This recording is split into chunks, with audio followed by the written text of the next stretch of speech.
और सिलावाली में बनाया गया स्पोर्ट्स स्टेडियम खंडरात का मंजर पेश करने लगा। करोड़ों रुपए की लागत से बनाया ये स्टेडियम 6 साल बाद भी बहाल ना हो सका।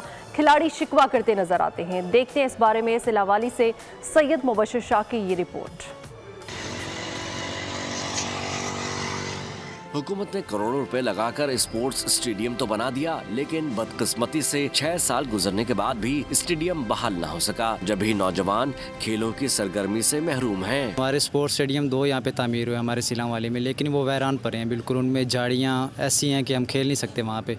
हमारे पास ये एक ग्राउंड है, ये भी बहुत ख़राब है। यहाँ पे लोग ट्रैफिक गुजरती है, बॉल लग जाती है किसी को, अक्सर औकात हम खेलते डरते हैं। शहरी कहते हैं स्टेडियम फाल ना होने की वजह से महलों में बनाए गए मैदान में खेलने पर मजबूर हैं। अगर बारिश हो जाए तो ग्राउंड में पानी भर जाता है, जिससे खेल कूद रुक जाता है। वीरान हुए पड़े हैं, कोई उधर क्रिकेट नहीं हो रही और एक ही ग्राउंड अब सिलावाली का ये वाला आबाद है। तो आला हकाम से जो अपील है हमारी कि उन ग्राउंड स्टेडियम को तैयार किया जाए। मेरी तमाम इंतज़ामिया, कमिश्नर साहब, डिप्टी कमिश्नर साहब और डिस्ट्रिक्ट स्पोर्ट ऑफिसर से रिक्वेस्ट है कि वे सिलावाली के स्टेडियम के मसाइल को ज़रा गौर से देखें।